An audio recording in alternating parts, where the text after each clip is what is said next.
as we literally chat with you just 5 days before the NFL draft, and we have at least 3 757 talents expected to hear their name called, and you'll hear some sound about that from one of the top ESPN NFL draft analysts that we caught up with earlier this month.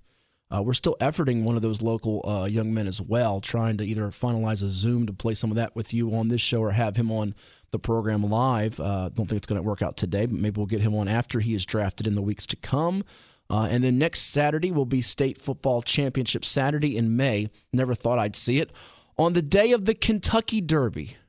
Have you done any of your homework yet, Kyle, on the Derby for next week? You're shaking your head in there. Come on. I'm expecting you to be on top of it. Didn't you get one of the horsey races right last year, or was that Coach Young? I forget. One of y'all got that right on the nose. I don't remember. Might have been Ed. I'm not sure. I remember a couple years ago picking the horse that won, but then he got disqualified after the race. Yeah, that's right. That was in the Derby, right? A couple years ago. That was pre-pandemic, and you were very salty about that, as you should have been. You had every right to be a little annoyed at that.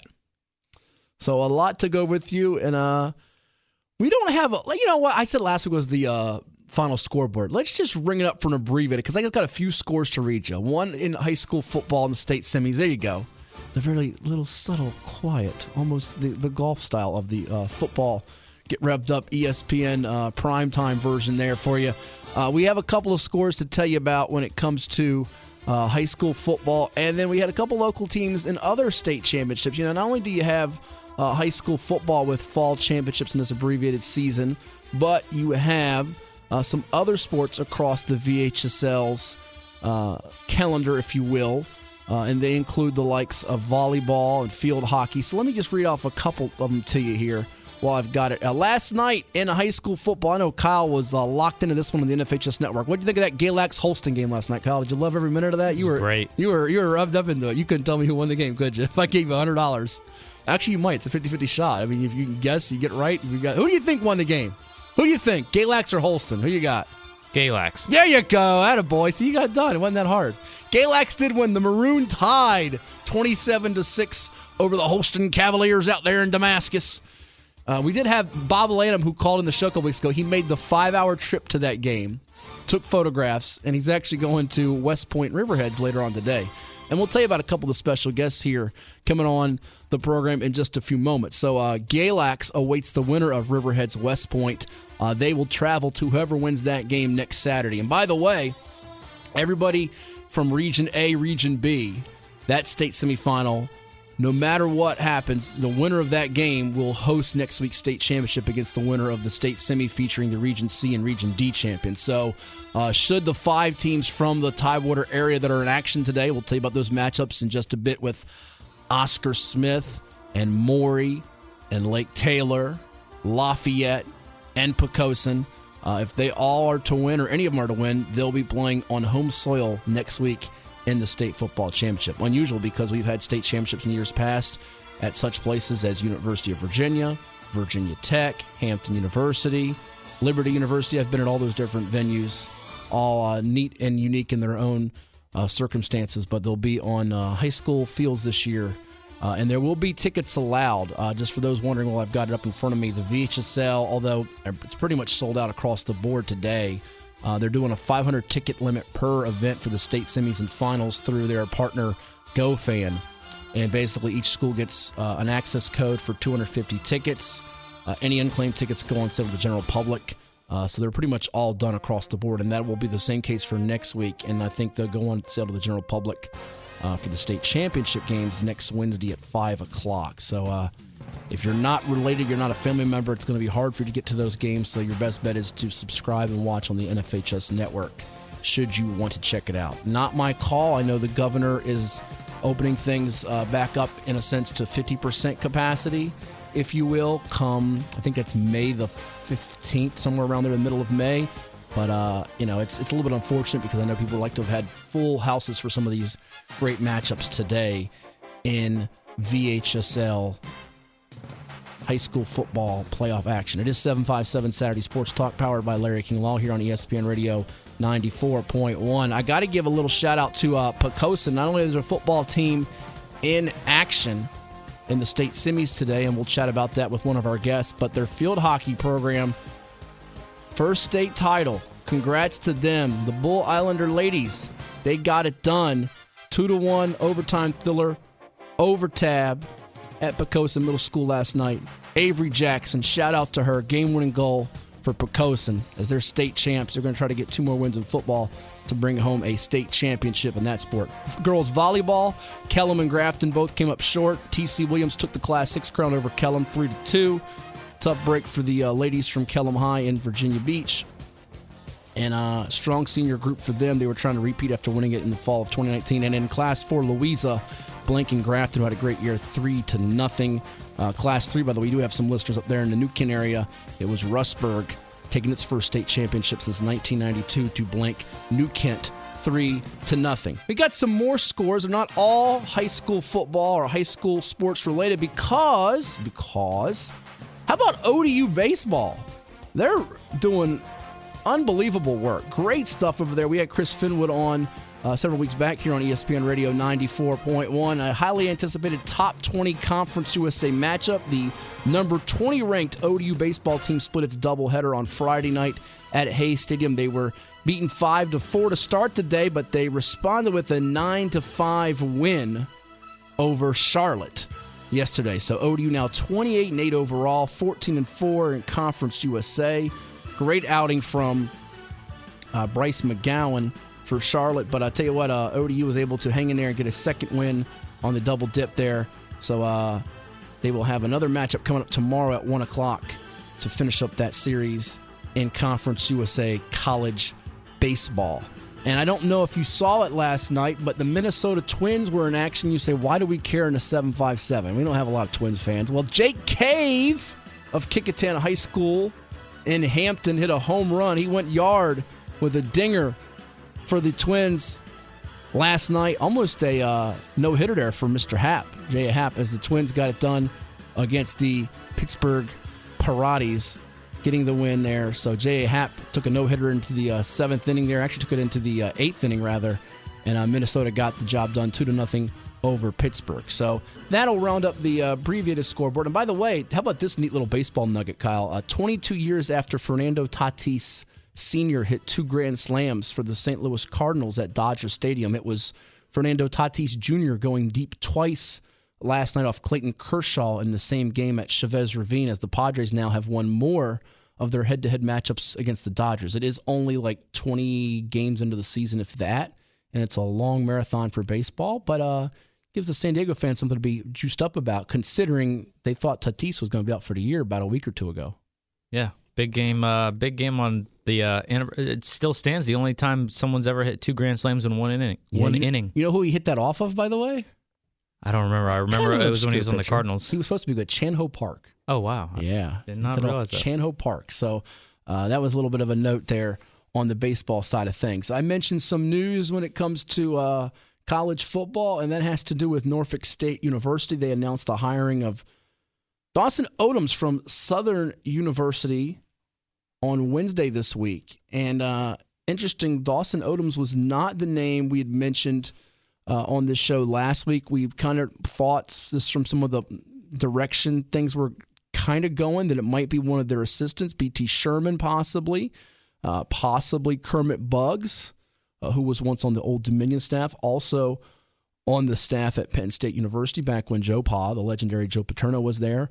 But I know there was some players that were very vocal about transferring, and there was a lot of support for B.T. Sherman to get the job. Odoms is saying that he'll retain some of the current NSU staff. It's not all known as who will stay and who will go and how that staff will be assembled. He comes in from Southern, where the Jaguars were quite successful, 58-31. The Shelby, North Carolina native has a great resume. And again, I'm not going to pretend to know a whole lot about great hire, bad hire, but I can tell you some people that I did connect with this week that are in the know and follow HBCU football and have followed Odoms' career to this point. They say it is a terrific hire. So it's going to be key. I think he keeps one of those two guys on the staff, Sherman and or Buggs, maybe both, because you've got to recruit this local area. It's so vital.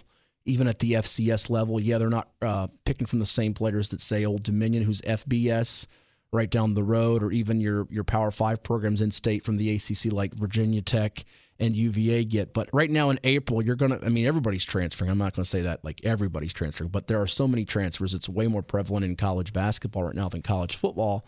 But Kyle, I think the main thing is going to be to minimize the damage here, because there's going to be some damage of some defections and guys leaving. But, the fan base and those that are alums stuff, give the guy a chance. You gotta learn the guy and know him first before some people. I know there's some people that are a little upset that didn't go to Sherman or Bugs or someone that was on the previous staff, and including some players. But it looks like he's got a pretty good resume. And, yes, he's not from this area, but there have been a lot of successful coaches that weren't raised into 757. We've got sometimes our brain set on, is he a local guy? Is he a local guy? And that often does work, and it is great when it is a local guy. But not every school has to have a local guy as its head coach. Yeah, we even saw plenty of success early on with ODU when, Bobby Wilder wasn't necessarily from the area. And no. He grew that program from the ground up. But yeah, it's always tricky, bringing in someone where you're not sure if they're going to keep the people that are on the current staff or not. And there's just a lot of, what ifs until he actually puts that coaching staff together. And listen, he got a ringing endorsement, and you make a good point about Bobby Wilder, because, who would have thought Old Dominion would have the rise to success it did. It didn't end on the best of ways for ODU under Coach Wilder, and Ricky Ronnie was brought in from Penn State. But nonetheless, that was a very difficult job to, start a program from scratch. He comes in from Maine. Who is this guy? And he won the community over, certainly had that gift for gab and the personality that was just wrapped up and embraced by everybody there in ODU in a short amount of time, even though some people probably had their doubts like they did with Odoms here, if he's the right guy here. But I'll tell you who gave him a ringing endorsement, Mr. Odoms, now the head coach at NSU, was Deion Sanders. Primetime. I don't know if you saw it. He did butcher Norfolk, which, everybody does that. They call it Norfolk. It gets butchered all the time. So I'm sure Dawson Odoms will learn quickly how to pronounce Norfolk State and not butcher that. By the way, speaking of butchering places, one of our guests later on the show is from, I'll probably bring this up to him now that it's just come to my mind. Patrick Height will talk about a couple of the state semifinal matchups involving some teams we don't give a lot of love. We do have listeners and callers that chime in from Poquoson and West Point, so we'll give you an idea of what they're facing today. I like to get sometimes either the radio broadcaster or the reporter or someone from the team that some of our teams play in the state semis, because a lot of fans don't know a whole lot about them, and it doesn't always do us a lot of good for me to just babble incoherently and nonstop about a team, just ad nauseum here with Motormouth. So you'll hear what Patrick Height has to say from the News Leader newspaper out there in Stanton. Sometimes it's referred to as Staunton, but Stanton in Virginia. He will chat with us about that around 11:05 this morning here on 757 Saturday Sports Talk on ESPN Radio 94.1. But before that, we'll be talking at about 10:25 and say 10 minutes or so with the head football coach of the Oscar Frommel Smith Tigers out in Chesapeake. They have been downright dominant this year as they come into today's Class 6 state semifinal at Beard DeLong Easley Field with a record of 7-0, 5 shutouts. They've only given up 1 touchdown and 1 field goal all year, fresh off a 49-3 spanking. And it was a spanking of Thomas Dale in the Region 6A championship. We'll chat with the head coach of the Tigers in his second season at the helm, Chris Scott, who led Ocean Lakes, his alma mater, to a state championship several years back as he tries to bring Oscar Smith its third ever state championship in football. They won championships under Rich Morgan, now the head coach at Marietta High School in Georgia, back in 2008 and 2011. So it's been 10 years, and they've been heartbroken a number of times. I think their last 5 state championship appearances, in fact, 3 of those for sure against Westfield in consecutive years under coaches such as Coach Morgan, the late, great Bill D., the VHSL Hall of Famer, and Scott Johnson. And then in 2019, Oscar Smith fell to South County by just a point. And South County is in that same Class 6 bracket. They're 8-0, taking on James Madison. No, not the Dukes of JMU, Kyle. Don't worry. James Madison High School, the Warhawks. How about that? How about if James Madison was to win twice today? James Madison High School and James Madison University. You'd be okay with that. Yep, that'd be impressive. You would not be okay if James Madison was to lose twice today. You'd be very upset. Slightly, yes. You don't care if it's a split as long as it's the right James Madison winning. Yeah. All right. Make sure we cover all the bases there. The Warhawks, and by the way, that's the only bracket, if I'm not mistaken, of the 6 classifications for Virginia High School. No, it's not. I am mistaken. So scratch that. Only Class 6 and Class 4, all 4 teams left in the state semifinals. The Final 4 round are unbeaten. Class 6, you have Oscar Smith hosting today with the record of 7-0, playing Massaponax, who's very, very good. I'll give you some numbers about them, and Chris Scott, I'm sure, will tell you a lot about them and their triple option attack under Coach Eric Ludden as they come down from the Fredericksburg area to play Oscar Smith today for a 2 o'clock kickoff. I'll be there for VirginiaPreps.com blogging a game, basically a summary of that game, and then I'll also have tweets for you on Twitter at Hatfield Sports if you want to follow along today. But Oscar Smith 7-0, Massaponax 8-0. The winner hosts the winner of the other state semi in Class 6 with South County, who's 8-0, taking on James Madison High School, who's 8-0. In Class 5, another local team trying to win a championship. They're defending state champs, Doreen McCain's Maury Commodores, and you'll hear from Coach McCain. We caught up with them last Saturday after their 41-0 shutout.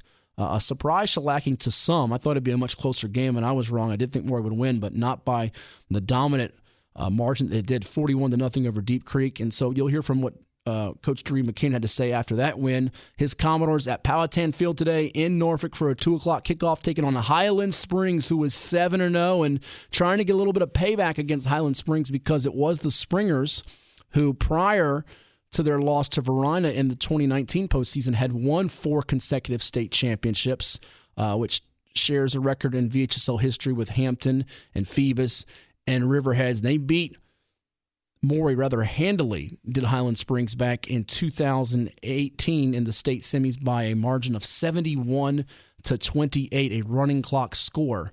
Whoever wins Maury Highland Springs will host next Saturday, May the 1st, the winner of Stonebridge, William Fleming. Stonebridge is 7-0. Fleming is 6-2 overall. I just got a text from somebody. Are they letting fans into the games today? Folks, I'm going to say this, probably it won't be the only time. If you don't have a ticket, you're not getting in. That's just as simple as I can explain it to you. You got to have a ticket, or I can't imagine you're going to get in. You can try. You can probably go wait in a line, but I don't imagine you're going to be able to get in because they're capping it at 500, and you're going to have 250 from the other team and 250 from the local team. All those tickets were on sale early. So I would say you can try, but don't anticipate you're going to get in unless you get a prayer answered. All right, in Class 4, Lake Taylor, 6-0. Region 4A champs, Hank Sawyer winning his 6th regional title a week ago. They're playing host to King George, the Foxes, who are 8-0 today at 2 o'clock in Norfolk. By the way, you want to follow updates of Oscar Smith Massaponax? I'll be there. You can follow Danny Lewis on Twitter. Look up Danny Lewis from Virginia Preps. He'll be at the Maury Highland Springs game for us today. And then our man Reese Becker on the scene today in Norfolk for Lake Taylor and King George today at 2 o'clock kick. And should the Titans prevail, they'll host the winner of Tuscarora Salem today. That'll be a game next Saturday in the state championship. Tuscarora is 7-0. Salem is 8-0. In Class 3, Lafayette, the Rams under Coach Andy Lynn. They are 7-0, playing host to second-year school Independence, who is 5-1. The winner there hosts Liberty Christian, Lord Botetourt. Liberty Christian 6-1. Lord Botetourt is 8-0. And then in Class 2, you have Poquoson at 4-2 today, hosting Stewart's Draft, who is 7-1. Appomattox, who has won 4 of the last 5 state championships in Class 2. They're 8-0 visiting the Union Bears out in Big Stone Gap, Virginia. They're 6-2. And in Class 1, you have Riverheads trying to win a 5th consecutive state championship. They're 8-0, visiting the West Point Pointers, who are 5-2. We will take a timeout and come back with the head football coach of the Oscar Smith Tigers. That is Chris Scott, right here on 757 Saturday Sports Talk. It's ESPN Radio 94.1. This is 757 Saturday Sports Talk with Matt Hatfield on ESPN Radio 94.1. It is 757 Saturday Sports Talk, powered by Larry King Law on this 24th day of April, the year 2021. It's ESPN Radio 94.1.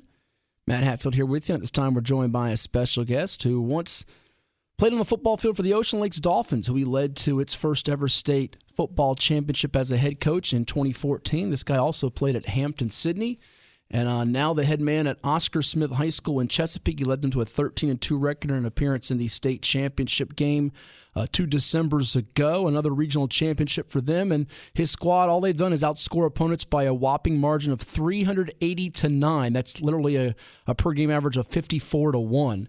And they've got a tall task today against Massaponax, who's also just obliterating its foes by a margin of 50 to 9 every game. They're 8-0. Oscar Smith is 7-0. We say hello to head coach Chris Scott of the Tigers here on ESPN Radio 94.1. Does it get any better, Coach, than some high school football playoff action in April? It can't get any better. It's Christmas in April for me, for us. Playoff atmosphere and two heavyweights get a chance to, get in the ring together, and that's something that's going to be very exciting. Well, I know you'd love for it to be 4,000 to 5,000 plus Oscar Smith fans rocking it out today at Beard DeLong Easley Field, Tiger Stadium, but at least you got the 250 strong plus there and plenty all across the state and even, I dare say, the country, because Oscar Smith's got that national brand and appeal to it that'll be observing this one today. And probably you thought months ago that not so sure you'd get to this point. I mean, your team was certainly talented enough and capable to get to this point, but as far as everything with all the protocols and things you have to do just to get through a season, tell us about that and how you're feeling today. Yeah, I think that, definitely we were all fearful that we wouldn't get a chance to get this in. And I just thank the VHSL, City Public Schools, Chesapeake, and, just our admin and, making the decision and putting the kids first and finding a way to make sure that we created a safe environment. And I think that our coaches and our players have done a great job with that, and just embracing that the need of having that competition, that team, that human connection, if you will, because this one has a special connection, and getting out there through all the adversity is definitely needed, and that's what makes it so much more special, if you will.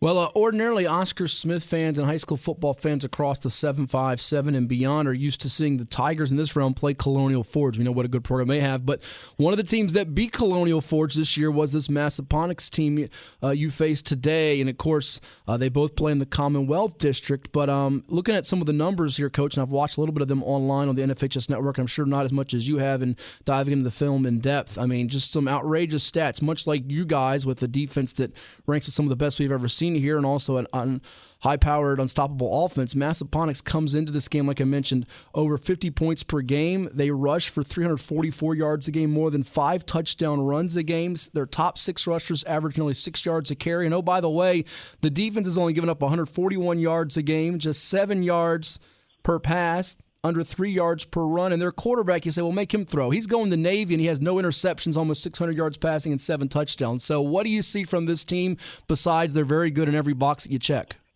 Yeah, every box.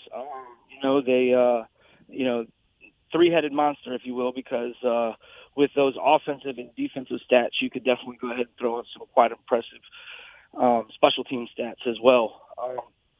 They have got guys that they're able to get the ball in the offense that they run, which is a focus on the run. You could say that they have ball control because that's typically what that type of offense does for a team.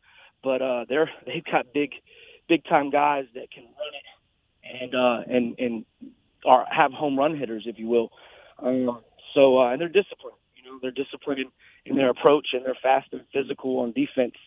And very well coached, tackle well, and so it definitely gives us a great matchup. It's, at this point in time, everybody is good. And you don't just have this upper edge. Everybody's earned the right to be here, so it's definitely going to be challenging in trying to go after a team and that can break it at any given second. And they have some guys that definitely can run with ours. Talking with Chris Scott, the head football coach of the Oscar Smith Tigers. They're in action today, putting their unbeaten record on the line against another undefeated team in Massaponax in the Class 6 state semifinals. It's available to view on the NFHS Network. 2 o'clock kickoff today in Chesapeake at 757 Saturday Sports Talk here on ESPN Radio 94.1. From a coach's perspective, and I know there's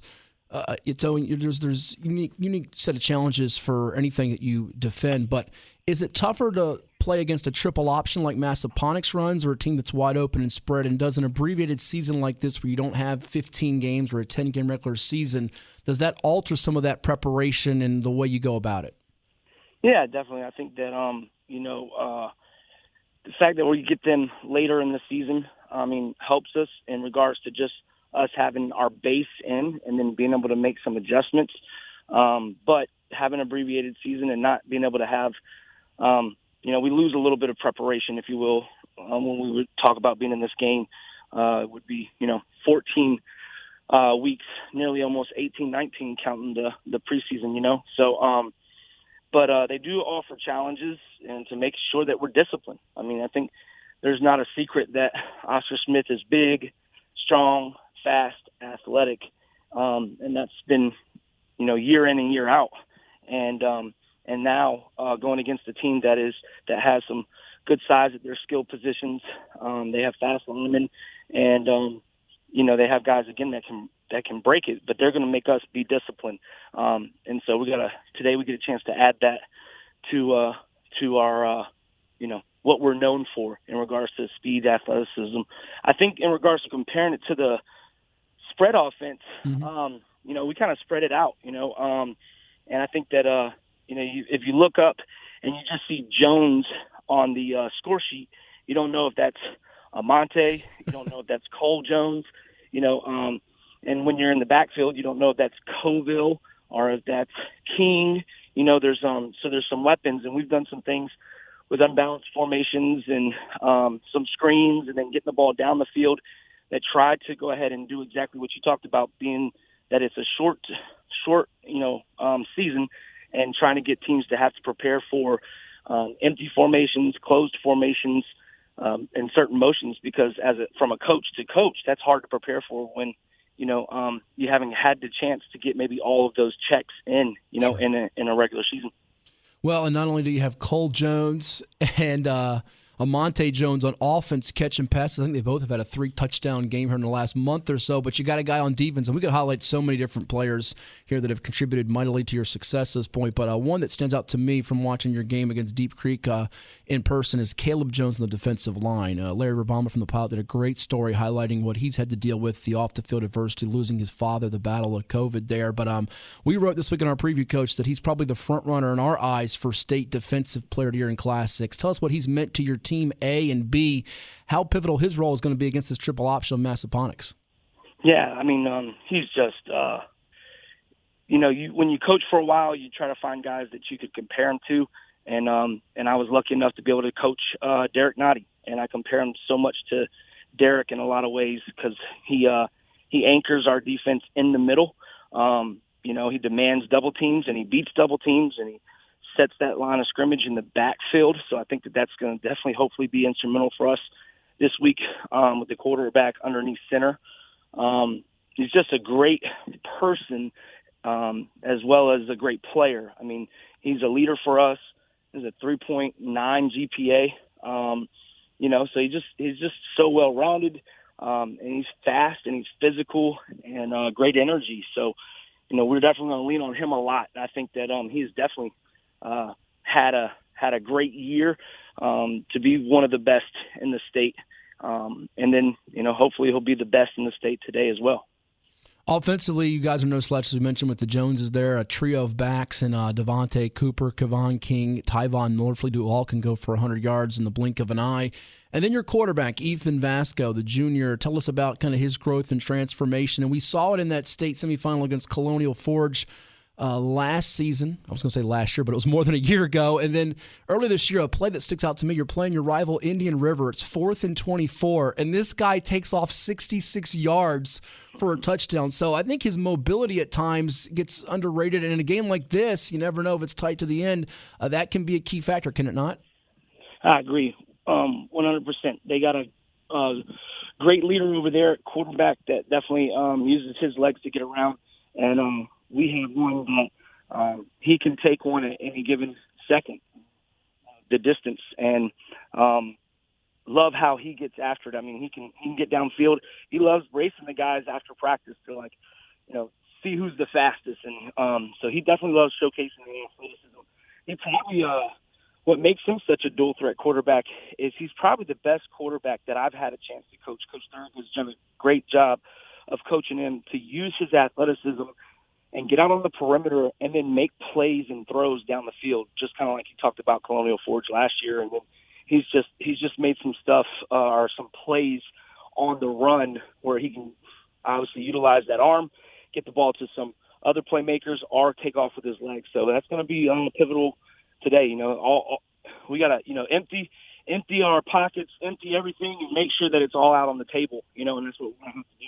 A few minutes here with Coach Chris Scott of the Oscar Smith Tigers here on 757 Saturday Sports Talk as they prepare for a matchup with Massaponax today at 2 o'clock in the state semifinals. The winner gets to host the state championship game for Class 6 next Saturday, May the 1st, against whoever wins the South County Madison game today. It's ESPN Radio 94.1, and all this action available online and on demand on NFHS Network, NFHSnetwork.com. And, Coach, so much has been documented about your lights-out defense, which has given up just one touchdown, one field goal the entire year. We've said on radio and in print that this rivals perhaps one of the best defenses ever from this area in 2008 Phoebus that won a state championship. And, of course, this Massaponax team that's putting up eye-popping numbers in their triple option. Not a whole lot's being said about the Massaponax defense. How do they compare similarly or differently from teams you've faced throughout this year and in the Southeastern District? I think their overall team speed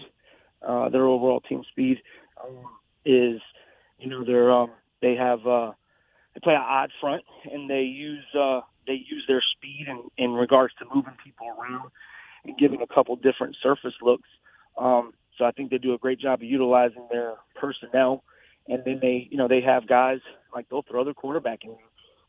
Who's a 6'4", athlete, if you will, at safety, and they've got, you know, a safety that comes down and runs the alley really, really well, and they got a linebacker inside that I feel like, you know, he's pretty physical. He likes doing what linebackers do, and running and attacking ball carriers and taking on blockers. So, I mean, they are a strong bunch, and they all play well together, fast and physical. So it's going to be a good matchup. Lastly, Coach, and appreciate you coming on here on Game Day, giving us some time today to chat about the game and your team here. You know, as you look at the big picture here, and we know Oscar Smith has been, you know, knocking on this door for the last 5 trips to the state championship under some different coaches, and you guys fell by a point a couple Decembers ago, and a chance to maybe see that team that you played in that game in South County should you and they both win today. You know, so much is interesting to me as far as, you know, Oscar Smith is known for those big spark emotion plays with the spirit, you know, the defense or special team setting up the offense or the offense setting them up, vice versa here, fast, aggressive, and loose. Knowing what Massaponax likes to do, how pivotal. I mean, every coach says, you know, you want to go to a fast start, but in today's game specifically, knowing that it can take them out of their element to get up a couple scores before the first quarter even ends. You've done that all year long. This is a different animal today, but how pivotal is it in your matchup today as you look at them at Massaponax and your squad?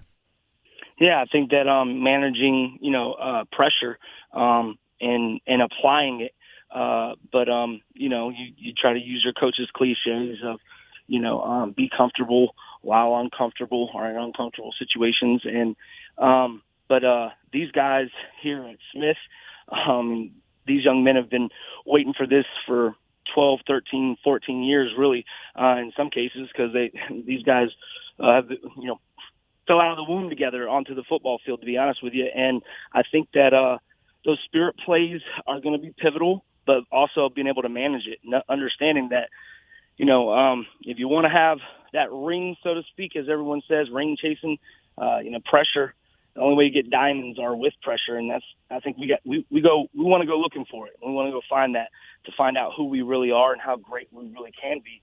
And Massaponax is going to bring that. So I think that the team that can manage those moments while still having those plays that are, you know, where it exudes the passion and the spirit of the school is going to be a great combination. We got to be able to do both.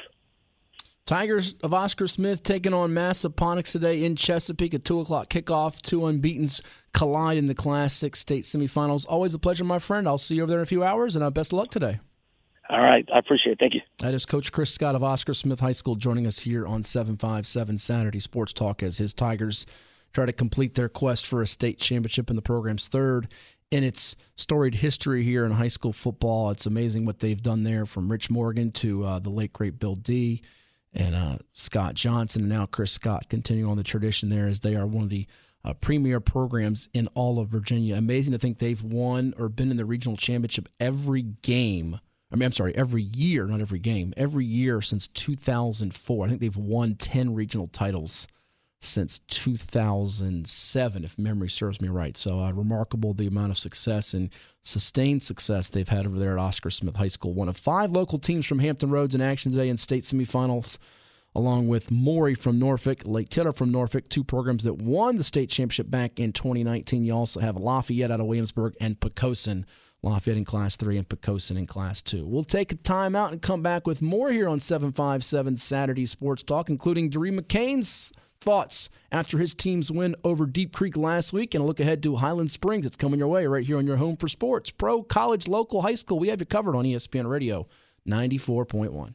This is 757 Saturday Sports Talk with Matt Hatfield on ESPN Radio 94.1.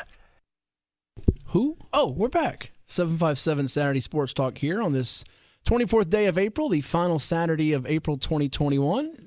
Larry King Law brings us 757 Saturday Sports Talk each and every Saturday. If you're injured in an accident, you call 757-INJURED for Larry King. LarryKingLaw.com is the webpage. As we mentioned, Oscar Smith plays host to Massaponax today. You got Lake Taylor hosting King George today. All these games, for the most part, are at 2 o'clock, with the exception of a couple of them that are at 1 o'clock. You have Lafayette up in Williamsburg at Warner Stadium taking on Independence with a future Florida State Seminole at quarterback in Brian Courtney. And if you missed some of last week's episode, we had on Andy Lynn of Lafayette, Hank Sawyer of Lake Taylor, some playback interviews from their region championship wins. You can catch it on the podcast page, which is available all the time, day, midday, or night on ESPNRadio941.com. And Poquoson playing host today to Stewart's Draft. We'll chat about Pocoson's matchup with Stewart's Draft, as well as West Point taking on Riverheads, and a little bit with Patrick Height of the News Leader out there in Stanton, Virginia. He does great work for them online at newsleader.com. But we caught up with head coach Doree McCain of the Maury Commodores. They've got Highland Springs coming. My goodness, if they could have full capacity, this could be standing room only, whatever Powhatan holds, if not more. A dream matchup between these two programs. They thought they would collide in 2019. It didn't happen because Verina knocked Highland Springs off on its quest for a 5th straight state championship. College football talent galore on the field, future college football talent. And Maury was mighty impressive last Saturday out there in Chesapeake at Nathan T. Hardy Stadium, where they just absolutely dismantled the Hornets of Deep Creek, maybe their best performance of the year. Did it surprise Coach Doree McCain? Well, here's what he told us after that shutout win on ESPN Radio 94.1. All right, I'm here with Maury head football coach Doree McCain, the 3rd consecutive regional championship. They defeat Deep Creek on its soil today, 41-0 during the Region 5A crown. And Coach, you just got to do a little TikTok. Tell us about that with some of the trainers for your team there. Yeah, my managers, they help me out a lot. So they asked me if we won, would I do a TikTok with them. I'm not a TikTok fan or even social media person heavy, so just did it for them. Hey, you get a shutout win in the playoffs, so take that. By the way, I don't know if you know, it's the first shutout for Maury in the playoffs since 1972. We'll talk about your defense in a second, but and you expect to win every time you take the field, but did you expect this type of complete performance, offense, defense, special teams today? Somewhat, yeah. Okay. I can say that. Just because I think it was their time to answer the bell. I think, I think this group right here has been kind of, I guess, living in 2020 shadow, and, people feeling like, oh, the talent, is it still there, or is this and that? So to answer the bell like this in a regional championship game, it says, okay, like these guys have a little something. And that's credit to the guys that come to work every day and the coaches. So yeah. Well, I think that selfless attitude's been ingrained from when you got here. I mean, speaking with one of your students today, DeMonte Dunlap, who had 284 all-purpose yards in the first half, and he comes to a new program and he says, I gotta give it to my offensive line. I know you got a center who came up from JV, playing varsity. He runs today for 205 yards, but he realizes it's not a one-man show, it's a group effort. Yeah, I think that's been our attitude ever since I pretty much came here and took the job. I think our coaches do a good job of preaching. I think we do a good job as coaches being a team. I don't think that it's just me. My name might be on it, but I don't think it's just me. I think I got some great coaches. And I think that filters into our team environment with the guys. I think they see us work together. And competitive, we go at it. I know me and Coach Perry, we go at it. But we're all a team, and I think that trickles down to the players to know that it's not just going to be Dunlap. It's not just going to be Marion. Just like it wasn't with Keandre. It just wasn't CJ. It just wasn't Field. So I just think that's the environment of our team. That's the culture of our team. We play team football. Sure. Well, you've been known for your air attack over the years. your defense has been evolving these last couple of years, but to run for 3 Bills today, 306 yards, 200 plus for Dunlap, 100 plus for Marion Granger and some of the Wildcat packages. I mean, did you sense that you could run the ball, and even though they were probably bigger than you in some spots? Yeah, I don't think we go into a game feeling like we can't do anything. It's just executing. To be honest with you, I don't. You know, it's not to say that I feel like that we'll run for a 400 or that we'll pass for 400. You know, if we stick to our game plan, stick to our keys, and just execute, then good things can happen. I think that's the biggest thing is just execution. I think that's the biggest thing. You can have the plan, you can draw it up, it can look good on the board, it can look good talking about it. If you don't execute, those plays don't happen. So again, going back and not be cliche, but up front, if we don't make those blocks and open up that hole for Dunlap to hit and be able to get in space on the open field or Marion, then those plays don't happen. So execution was key. Well, you guys can function a lot of different ways. The versatility's there, whether it be quick pace, methodical run, pass. I thought one thing that stuck out to me, and tell me about this as a play caller and game manager, was that after a miscue they had, which might have been caused by your defense or you guys in general, you guys went for a big strike. How much is that something you guys have been trying to set up with this group? And how, I guess, pleased are you that they've been able to do it after the last group did what they did? Yeah, I mean, I say this and I believe in this. I think that us as a coaching staff, I don't think we've put too much energy to try to be the 2019 team or the 2018 team. I think everybody wants to see that or thinks we should be that, or we're not the same because we're not that. We adjust to what we have. We've done a good job. We've done a good job at over years. Even when I was at Norview, just done a good job adjusting to the personnel that we have. So I think our staff has done a good job of that. We're not trying to be Keandre and CJ. We're not trying to be that. We're a different offense. We're gonna tailor to what we have and play that type of way. So I think we've done a great job of doing that as a staff. Absolutely. Within your limitations. Last to let you go. A couple of your defensive guys. I mean, Demetrius Johnson was the Eastern District Defensive Player of the Year a couple seasons ago. His role's kind of changed, but he's still producing it. And Jackson Lott, he chuckled me a little while ago. We're talking with, I think, Coach Tevis. He was like, yeah, I think I might have my helmet broke, because he was laying the wood today. I think he actually hit the ball with his helmet on a couple plays. Those two guys stepped up for you today. Yeah, two seniors. DJ, you can't speak enough. He's a team guy. He's one of our captains. He's also a guy who ended up putting team first, playing some different roles. So things are going to benefit and work out for him, not just here but in life. And then you talk about Jackson, same thing. Like he's able to be here, do a good job for us defensively. He did have some great tackles, some great strikes today, but pretty much like we said, just team effort. I don't think we're not sitting over here and no guys open about, I didn't get this pass or I didn't get to get 3 tackles. Nobody cares about that. We want to win in advance. That's what it's about. I think the whole team is bought into that, and that's a great thing. Well, we get a classic matchup in the state semis. The last 5 state champs, you guys in Highland Springs, you met them a few years ago. They got you up there in Richmond, but this time it's going to be in Norfolk at Powhatan Field in the state semis. I know the kids for both teams were different then than now, but I know you and your staff probably have a lot that you're going to relish for this opportunity, what they did to you last time, and knowing that it's still your crown until someone takes it from you guys, right? Yeah, I think that, again, they're a championship team and we're a championship team. I think mutual respect from both staffs, both teams, and they're going to come to play, and so are we. I don't expect anything less from them. And again, two completely different teams. So there might be a comparison all week about that 2018 year and them not last year and all that type of stuff. I don't think it's going to matter to them, and I don't think it's going to matter to us. I think it's about right now, and I think they're going to take that same approach. So it's about this team, and it's about this team for us, this team for them. I think that's what it's going to be. They're a great staff, and they're going to prepare the same way. So it should be a good one. We're excited about the matchup. I'm pretty sure they are too. So it should be a good one. As am I. Commodores and Springers on the final Saturday in April. We'll see you then. Congrats again. Thank you. Yeah. And it's a big chore for Maury today. It's Doreen McCain of the Commodores, the head football coach. After their win over Deep Creek, it's 757 Saturday Sports Talk here on ESPN Radio 94.1. Highland Springs has had a large amount of success under Lauren Johnson, former Virginia Tech Hokie standout DB, and they've got a bunch of kids ready for the next level, not just in the senior class, but even some of their juniors and sophomores, like they're college ready almost.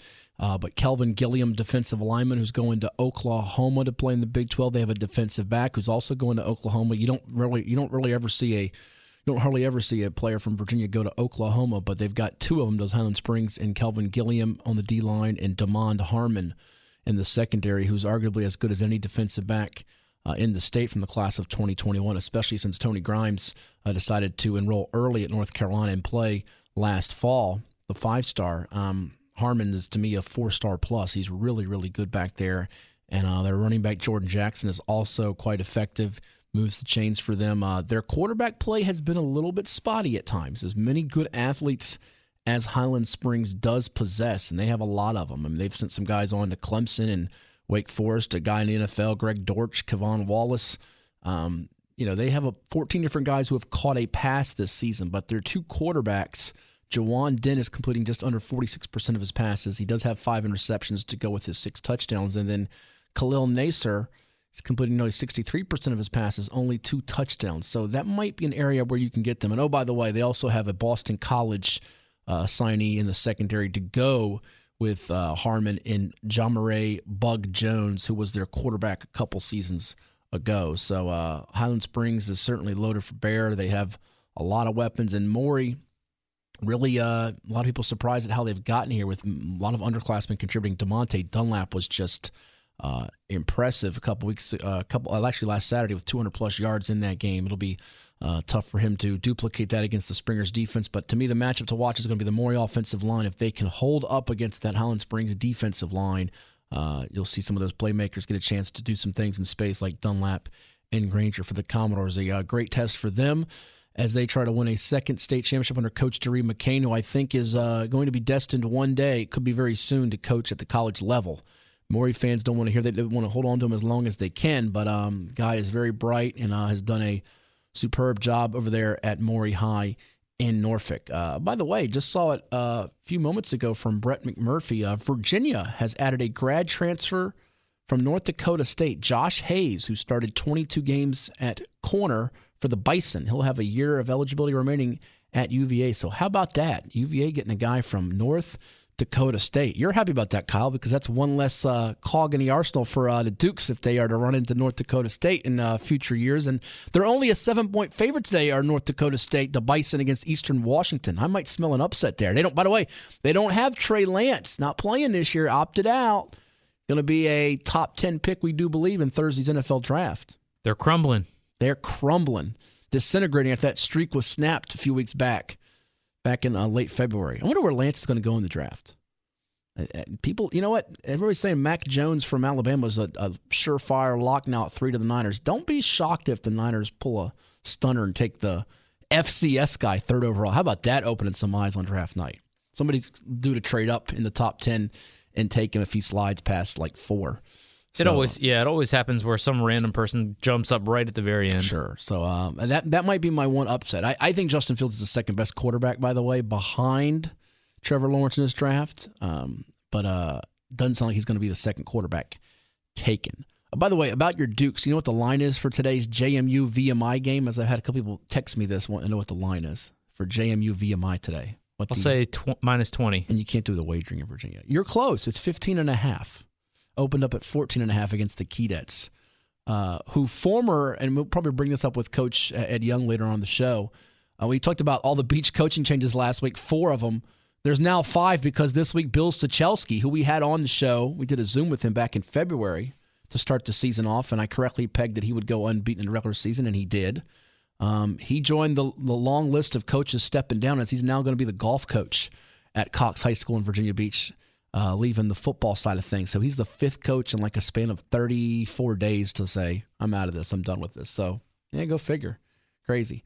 We come back. We'll talk with Patrick Height of the News Leader out in Stanton about the matchups in the VHSL football playoffs. It's coming your way right here on ESPN Radio 94.1.